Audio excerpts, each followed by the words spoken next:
the Puerto Rican people to the House of Representatives. Free Puerto Rico.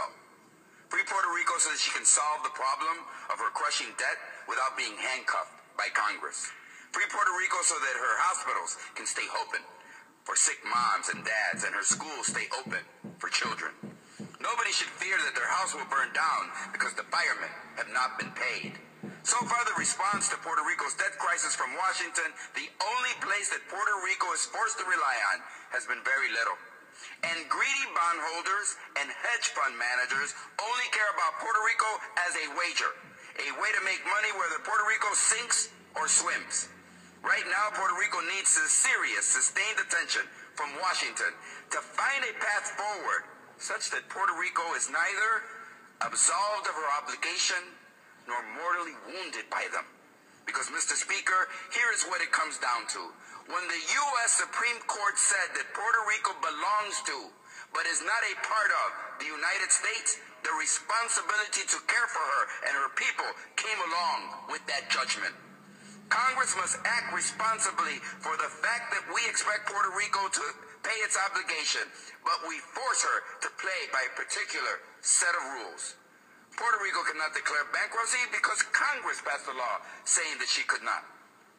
Puerto Rico is under the chokehold of the Jones Act, a law passed right here in this room without any consultation with the Puerto Rican people that says, by law, Puerto Rico cannot shop around for the best deal on shipping. No, they must buy the most expensive, which means double the import cost and an estimated $500 million extra on Puerto Rico's food bill alone. Oh, and when it comes to producing for themselves, a large chunk of the best agricultural land, the land that sustains and feeds a nation, the land is taken away from them for U.S. military bases. 13% of the land gone. Puerto Rico is a tropical island, but a lot of its fruit and vegetables and almost all of its food is imported. We must allow Puerto Rico to create an agricultural economy, allowing Puerto Ricans to feed themselves. The economy produces goods the people do not consume, and the people consume goods that they do not produce. Even when the U.S. is caught red-handed stealing water from Puerto Rico's freshwater supply, not paying a dime for it, what happens? The U.S. government is not held responsible or made to pay. When the military bombs and pollutes Vieques and Culebra, does the U.S. government feel any obligation to restore it? Not really. So, Mr. Speaker, when Congress talks about Puerto Rico's debt, I say we look at the totality of the debt. The part owed to Puerto Rico, not just the part Puerto Rico owes to Wall Street.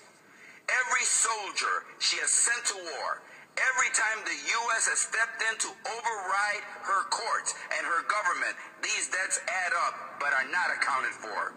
And now, what is the solution that everyone in Washington is lining up behind? A federal control board. Imagine that. An island that cannot determine its own destiny, that has to play an economic game with a stacked deck and all the rules rigged against her. What is the solution in Washington?